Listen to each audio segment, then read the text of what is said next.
Mes amis, je reçois Thierry, Thierry Messant, vous le reconnaissez. Il est impatient de parler, il a plein de choses à nous dire. On rentre tout de suite dans le vif du sujet parce que je me fais chaque fois engueuler en disant pourquoi vous faites qu'une demi-heure et pas 1 heure, pourquoi seulement 1 heure plutôt que 4 heures. On fait une demi-heure, un point c'est tout.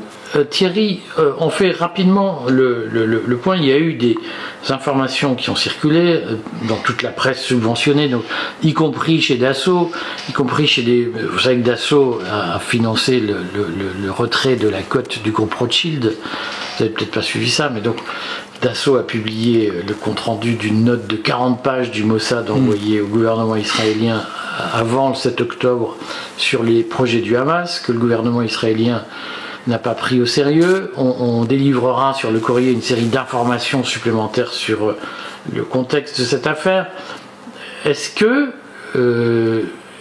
Benjamin Netanyahou, au vu des informations sourcées, documentées que nous avons, on ne pouvait pas en parler au début, ça aurait été du complotisme, on peut en parler maintenant que c'est documenté par des sources qui ne sont pas soupçonnées d'antisionisme primaire, est-ce que Benjamin Netanyahou a délibérément laissé faire une opération pour justifier une purification ethnique à Gaza?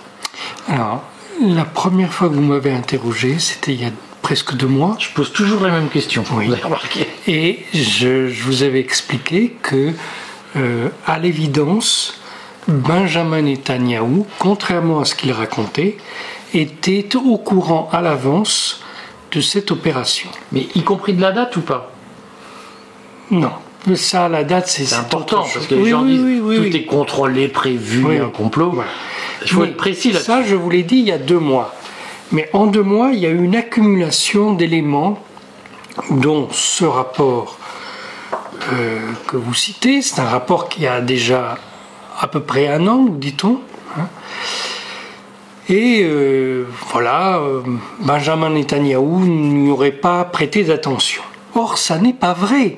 Il y a prêté attention, puisque ce rapport a été discuté au sein du Conseil des ministres, et que Benjamin Netanyahou a renvoyé son ministre de la Défense qui insistait sur ce sujet. Il l'a accusé de diviser le gouvernement, il l'a jeté dehors. Mais ça a été une telle affaire en Israël même, qu'il l'a finalement réintégré dans son gouvernement. Alors, à l'époque, il n'a pas expliqué quel était le problème dans le gouvernement. Mais aujourd'hui, tout le monde le sait, c'était ça le problème.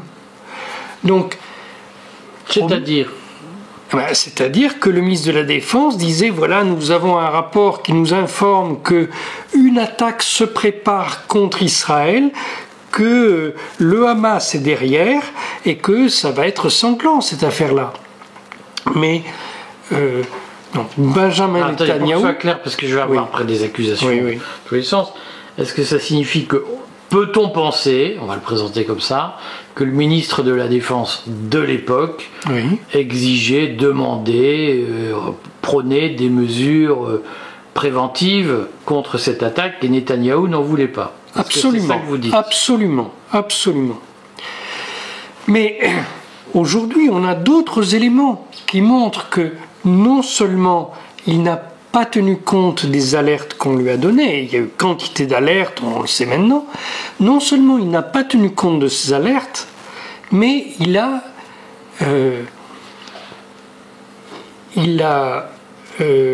désorganisé le système de défense d'Israël la veille de l'attaque. Donc, c'est-à-dire, il y avait une fête juive et il a donné instruction aux soldats qui gardaient la frontière d'aller rentrer chez eux pour faire la fête et de ne pas rester à leur affectation habituelle. Quelles sont les sources de cette information? Ça a été publié dans la presse israélienne en détail. Donc on le retrouve dans Haaretz. Dans Haaretz et dans bien d'autres journaux israéliens. Donc, ça, ce sont des faits avérés. Dans Haaretz même, on a expliqué comment ça s'est passé dans la nuit du 6 au 7. Alors, on nous explique que vers minuit, il y a eu une première réunion des responsables de la sécurité, alors quelques-uns, pas tous, mais ils se sont téléphonés et ils ont dit il se passe quelque chose en ce moment, à la minute, là, à Gaza, et il y a un risque d'être attaqué. Alors bon, ils ont discuté entre eux, puis il y en a un qui a dit du calme, on va voir. Mais wait and see. Wait and see, voilà. Et puis il y a une deuxième réunion à 3 heures du matin, sous la présidence de Ronen Bar, le chef du contre-espionnage, le Shin Bet.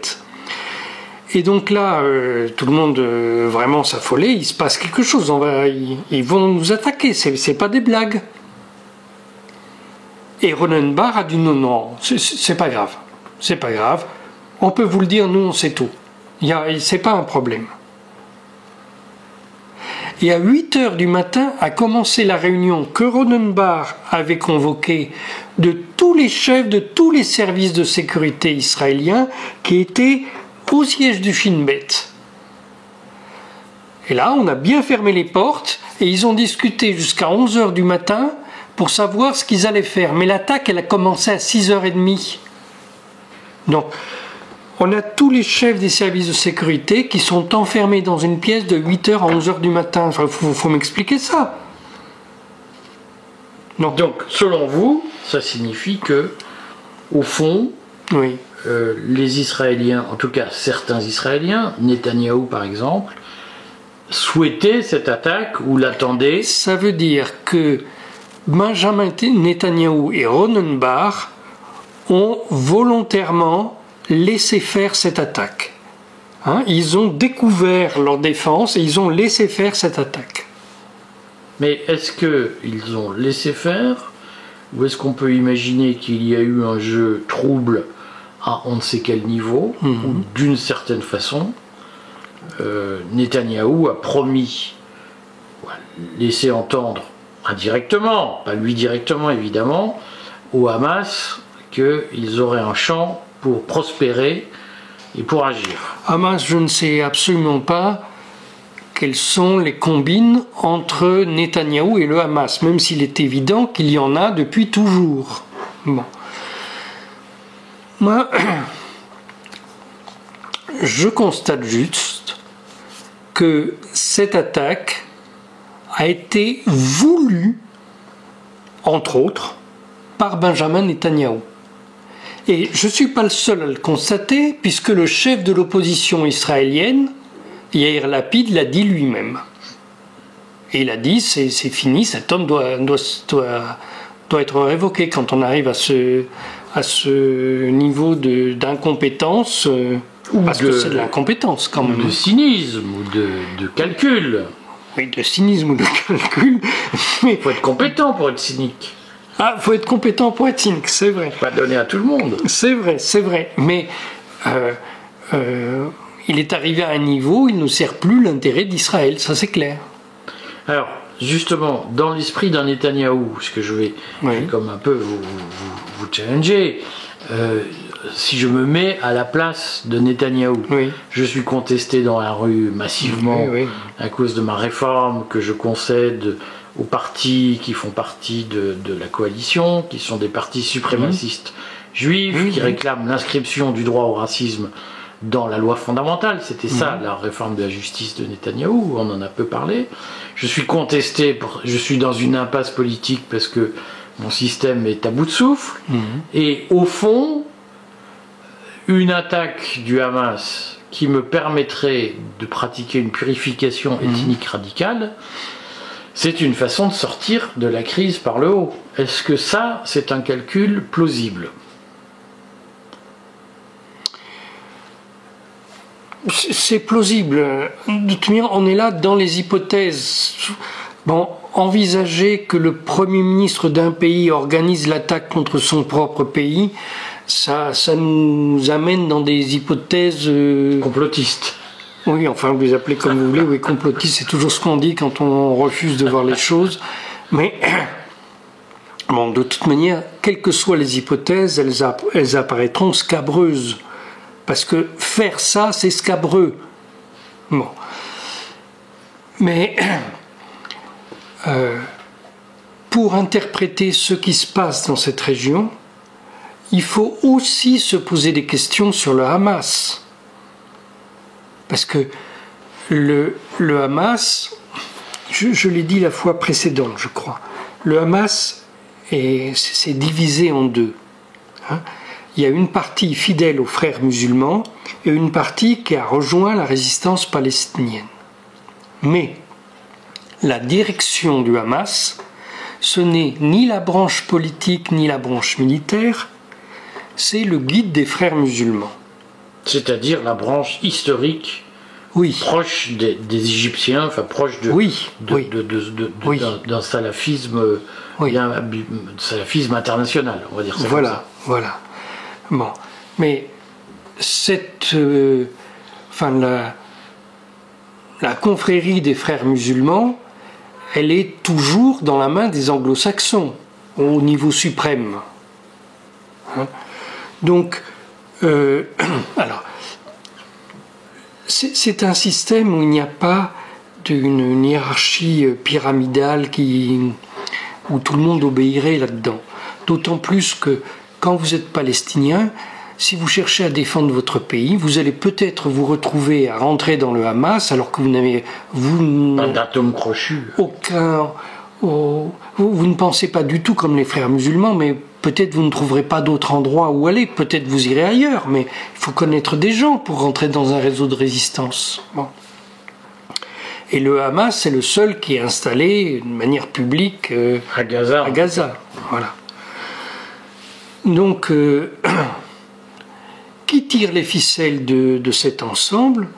Je n'en sais rien.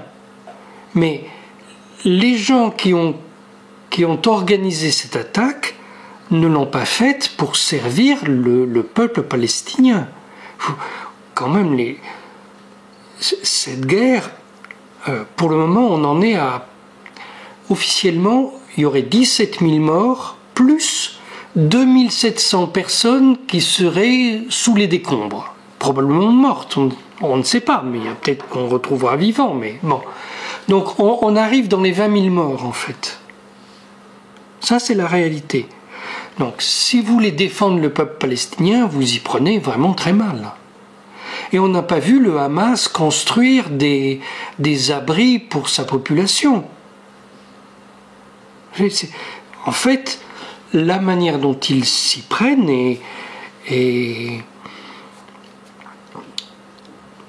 c'est vraiment pas des gens qui prennent soin de leur peuple.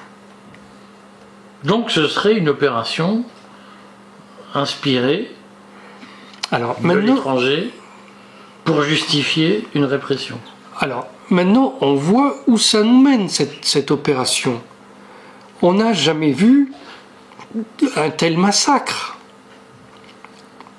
En tout cas, les guerres précédentes à Gaza, ça n'a jamais eu autant de morts. Donc, ceux qui ont tout à fait en haut conçu cette opération voulaient obtenir un prétexte pour expulser la population gazaouite. Mais ils n'y arriveront pas. Pourquoi? Parce qu'il y a une telle opposition dans le monde que c'est impossible. Parce que pour la première fois, c'est une chose nouvelle, pour la première fois, on voit en direct le massacre. Sur les réseaux sociaux. Oui, sur les réseaux sociaux, oui. C'est en ça que les réseaux sociaux changent la donne de la géopolitique internationale. Complètement, puisque par le passé, on pouvait massacrer les gens, mais bon, je sais pas, ce qui a eu lieu au Rwanda, c'était énorme. Mais bon, c'était loin. Là, on a l'impression que c'est dans notre jardin qu'on est en train de massacrer des gens. C'est quelque chose d'insoutenable. Cela dit, pour la population gazaouite, oui, la situation est épuisante. On voit bien qu'il n'y a nulle part où aller pour échapper aux bombes. Oui. Les gens dorment sur la plage. La situation est épouvantable. Humanitairement, tout est désastreux. On peut imaginer qu'il va y avoir une lassitude. J'ai vu dans un site qui s'appelle AliExpress est un site qui est d'information israélienne qui dépend d'Israël.news, une tribune qui dit clairement la seule solution à la guerre, c'est l'expulsion des Palestiniens. C'est-à-dire qu'aujourd'hui, il y a cette intention affichée. Bon. Il y a 15 jours, je vous ai sorti les différents documents israéliens qui préparent cette expulsion. Bon. Et aujourd'hui, certains dirigeants israéliens disent haut et fort qu'ils veulent procéder à cette expulsion. Ce sont maintenant les États-Unis qui non pas les retiennent, ça c'est des blagues, puisque les États-Unis fournissent en temps réel les bombes pour bombarder Gaza, mais qui en public disent il faut vous contenir. Bon. Donc, moi ce que je vois, c'est que le rapport de force du nain israélien par rapport au géant états-unien va continuer tant que c'est possible à jouer ce rapport de force. Voilà.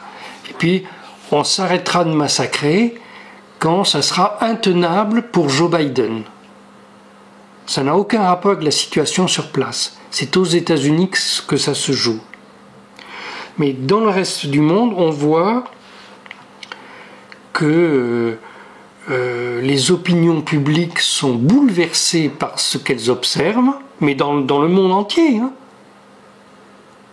et que les gouvernements, les uns après les autres, prennent position contre Israël. Sauf en France. Sauf en France, au Royaume-Uni, dans les pays qui soutiennent réellement cette opération et qui espèrent en avoir un retour financier. Là, la France va pouvoir bénéficier du gaz de Gaza avec des prix réduits, voilà. Tout ça pose une question de fond qui est qu'on entend bien qu'au fond, il y avait l'anticipation d'une opération. Oui. Probablement, beaucoup avaient une fenêtre de tir en se disant ce sera au deuxième semestre 2023. On peut imaginer qu'il y avait cette idée. Jusqu'où cette affaire a-t-elle été anticipée et qui savait que ça aurait lieu? Oh là, ça, alors là, j'en sais rien du tout. Hein. J'en sais rien du tout. Non, vraiment, c'est un mystère. Mais il y a beaucoup de gens qui savaient. Tenez, par exemple, on vient de publier que le 5 octobre, c'est-à-dire 2 jours avant l'opération, il y a eu une opération gigantesque sur les fonds de placement israéliens aux États-Unis. Vous savez, il y a une bourse aux États-Unis où on peut acheter des actions israéliennes et on peut miser à la hausse ou à la baisse. Et il y a des gens inconnus qui ont fait 270 000 opérations brutalement sur ce marché en misant à la baisse sur l'économie israélienne. Donc il y avait des gens, des investisseurs qui savaient ce qui allait se passer le 7 octobre.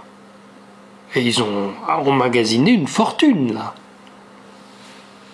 On parle maintenant de noyer les tunnels à Gaza avec de l'eau de mer. Donc, il semblerait que les Israéliens se soient dotés d'un matériel qui permette d'espérer cette submersion des tunnels. Vous y croyez ou pas? Est-ce que c'est techniquement imaginable? Ils sont en train d'amener des grandes pompes sur la plage, donc techniquement ils ont des moyens qui doivent permettre de faire ça, mais tous ces tunnels ne sont pas nécessairement connectés entre eux, ou peut-être on peut les interrompre les connexions. Hein. Donc, et par le passé, ils avaient déjà essayé ça quand ils ont construit le mur. Hein, au départ, ils ont noyé les tunnels qui n'étaient pas aussi profonds qu'aujourd'hui. Ils ont noyé les tunnels et ce sont des Français qui sont venus les aider à nettoyer les tunnels, en noyant tout le monde, notamment l'actuel secrétaire général de la Légion d'honneur, qui à l'époque était responsable de la DGSE et qui a supervisé ces opérations. C'était en quelle année? Je sais pas, il était à la DGSE, c'était avant Sarkozy, donc... Concrètement, parce que vous nous aviez dit le Hamas n'a aucune chance de gagner face à une armée israélienne soutenue par les États-Unis. Est-ce que vous restez sur cette analyse, ce diagnostic, ce pronostic? L'armée israélienne aujourd'hui, ça vaut pas grand-chose en soi-même. Bon, mais il y a les États-Unis leur amènent des quantités d'armes invraisemblables, et les États-Unis ont placé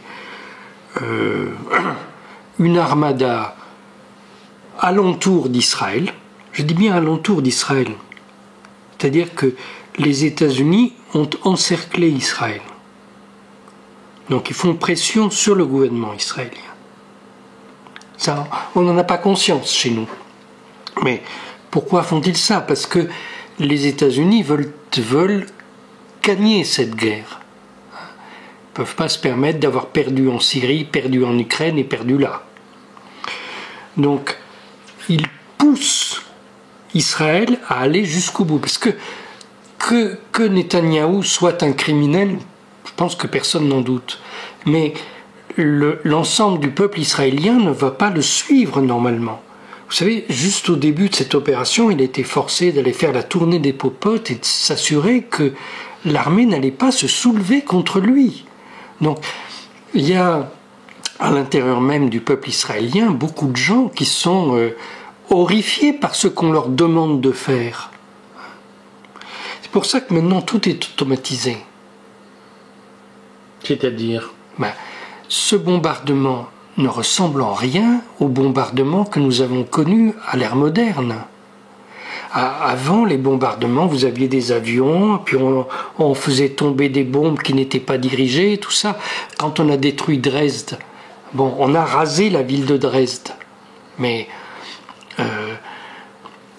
c'était des aviateurs qui passaient et qui voyaient ce qu'ils faisaient. Et qui risquaient leur vie. Et qui risquaient, certains risquaient leur vie.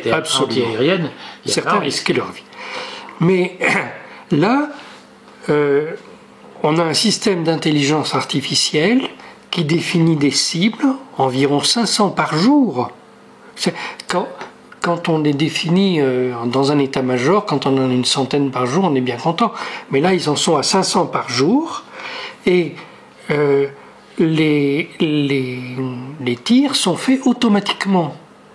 Même quand on utilise des avions, celui qui pilote l'avion n'a pas conscience que son avion, enfin il voit qu'il tire des missiles, mais c'est pas lui qui les tire, il n'a même pas besoin d'appuyer sur un bouton, c'est fait depuis le sol. Donc les soldats israéliens dans leur ensemble, alors je ne dis pas tous, mais dans leur ensemble sont dépourvus de la capacité de décider ce qu'ils font. Et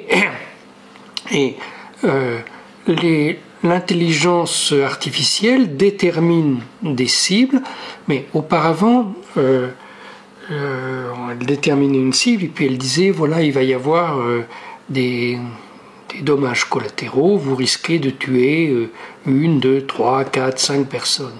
Bon. Et lors de la dernière opération, il y a 2 ans, l'instruction c'était qu'il ne fallait pas tuer plus de 5 personnes de dommages collatéraux quand on en visait une. C'était déjà un truc invraisemblable quand même. Mais là maintenant il n'y a plus de limite. Donc si on en tue 100, ben on en tue 100. Pour ça, ça n'est pas un génocide au sens de ce qu'on a vu au Rwanda, par exemple, puisque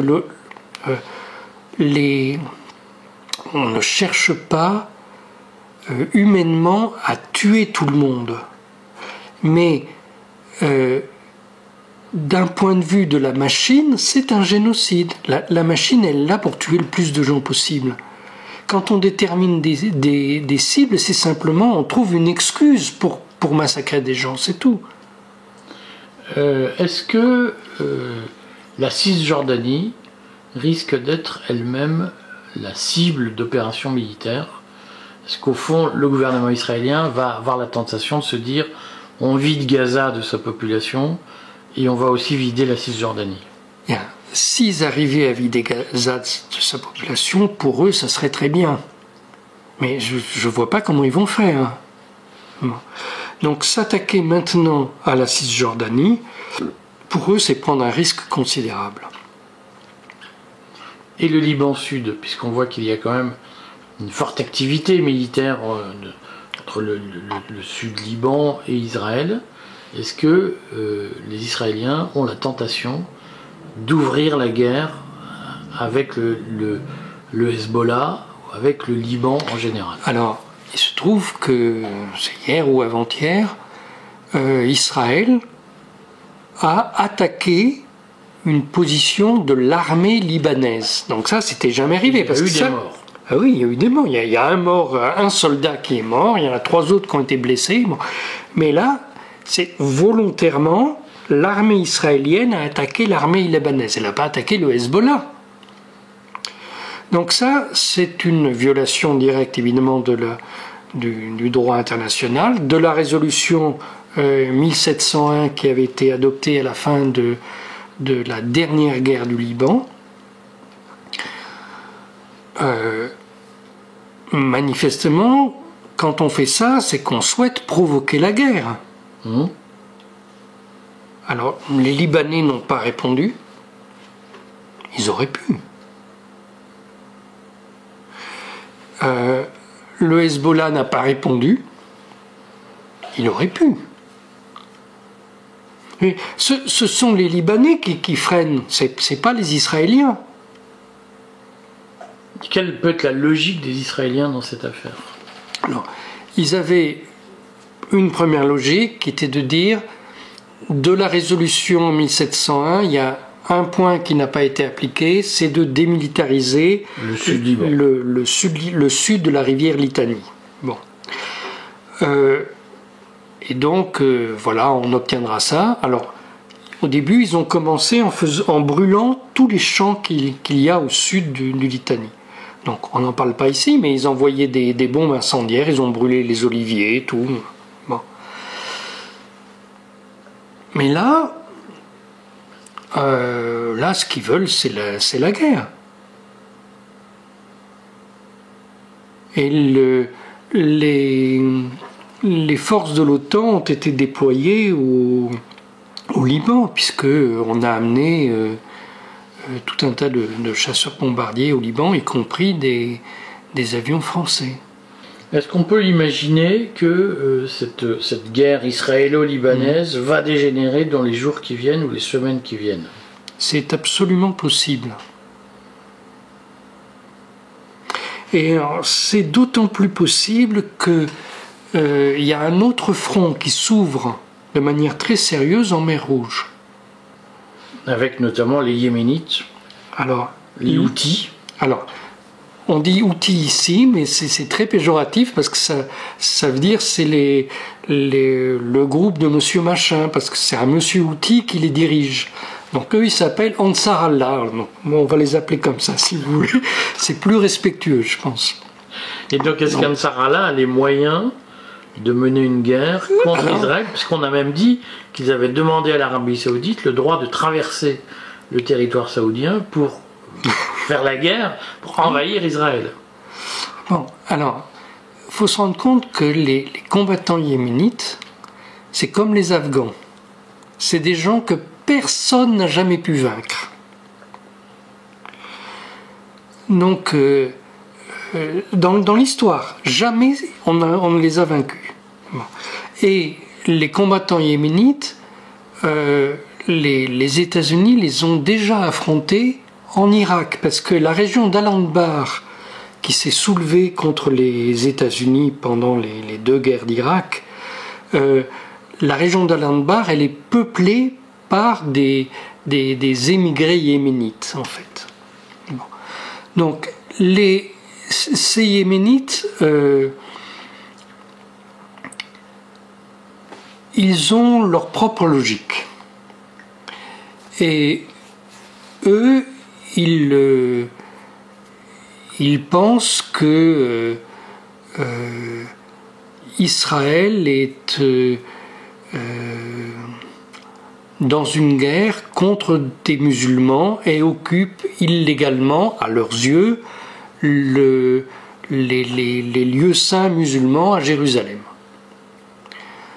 Bon, donc voilà, ils se sont lancés dans des opérations contre des navires israéliens en mer Rouge, mais ces jours-ci, les États-Unis ont envoyé un très gros destroyer pour protéger ces navires israéliens, et les Yéménites ont attaqué le bâtiment de guerre de l'US Navy. Alors, plutôt en mode guérilla d'ailleurs. Ah non, ils ont envoyé des missiles sur ce bâtiment de guerre. D'après le CENTCOM, le destroyer a détruit ces missiles, mais d'après des sources locales, un des missiles a atteint le destroyer. Alors le Pentagone dit que c'est pas vrai. Oui, parce que j'ai lu les communiqués du commandant du bateau, enfin en tout cas du personnel, qui dit nous sommes prêts, nous les repoussons. Voilà. Et alors, très étrangement, le porte-parole de l'armée yéménite n'a pas parlé de l'agression contre ce navire de guerre des États-Unis. Donc en fait, on ne sait pas grand-chose là-dessus. Donc les États-Unis ont dit, le Pentagone a dit, mais si les Yéménites nous attaquent, nous, armée des États-Unis, c'est parce que l'Iran leur a dit vous pouvez le faire. Et les Iraniens ont répondu pas du tout. Bon. Alors, quelle est la vérité? On ne le sait pas. Mais déjà, les Yéménites, ils ont de l'armement qui leur a été fourni par l'Iran, mais ils ne sont pas politiquement attachés à l'Iran. Politiquement, en fait, ils sont attachés au Hezbollah libanais, pas à l'Iran. Je sais bien que tout ça, c'est la même famille, mais chacun a son opinion et chacun a sa propre analyse des risques et des périls. Donc, le Hezbollah n'a, semble-t-il, pas été sollicité pour faire pression sur les Yéménites. Et d'ailleurs, je ne vois pas pourquoi le Hezbollah ferait pression sur les Yéménites. Bon. Mais moi, je peux vous dire que des Yéménites, j'en ai rencontré plus avec le Hezbollah que j'en ai rencontré en Iran.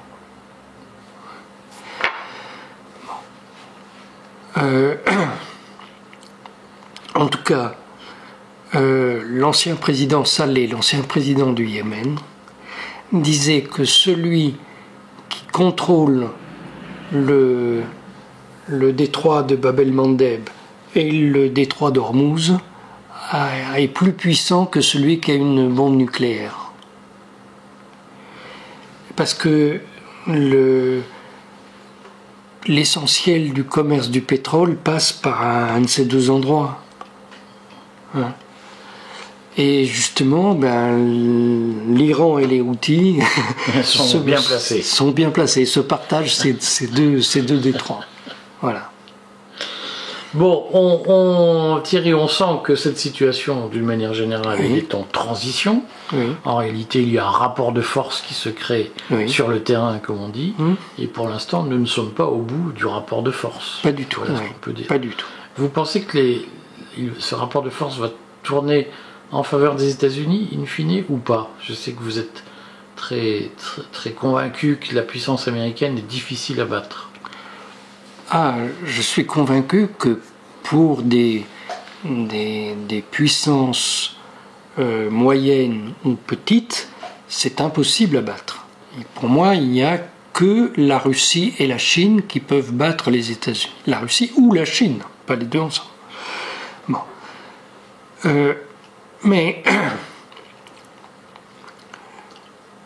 aujourd'hui, le président Biden est terriblement contesté dans son pays à cause de son soutien au massacre à Gaza. Parce que les gens ne sont pas idiots aux États-Unis. Ils voient que ce sont des bombes des États-Unis qui tuent les gens à Gaza. On peut raconter ce qu'on veut. On peut dire publiquement qu'on vous demande de vous retenir, etc. Mais si on donne des armes en même temps, ça ne sert à rien. Donc peut-être que les États-Unis vont devoir s'arrêter parce qu'on rentre dans une campagne électorale très rapidement maintenant aux États-Unis. Bon, on se refera un point. On avait dit, on n'a pas tenu parole, qu'on parlerait de... Il y a une petite chose que je voulais dire. Alors, la dernière fois, j'avais dit une erreur. Ah. Oui, j'ai parlé des bombes à uranium enrichi, non, c'était à uranium appauvri. C'est bon, d'accord. Écoutez, c'est Saint-Nicolas, le père Fouettard viendra vous sanctionner. Et faisons-nous, on avait dit qu'on parlerait de l'Iran, de l'organisation islamique, oui, de l'Iran, etc. Oui. On ne l'a pas fait. Je propose qu'on fasse une dernière interview de fin d'année qui sera une synthèse générale des grands mouvements géopolitiques, puisque les gens sont perdus aujourd'hui. Oui, oui. Et en plus, ils sont quand même très largement dépendants d'une propagande officielle qui les enfume et qui maintient la confusion. Et qui maintient la confusion en leur cachant certains éléments. Parce que s'ils avaient tous les éléments, ils verraient assez clairement ce qui se passe. Bon, on se donne rendez-vous d'ici à la fin de l'année. Merci Thierry et à bientôt. À très bientôt.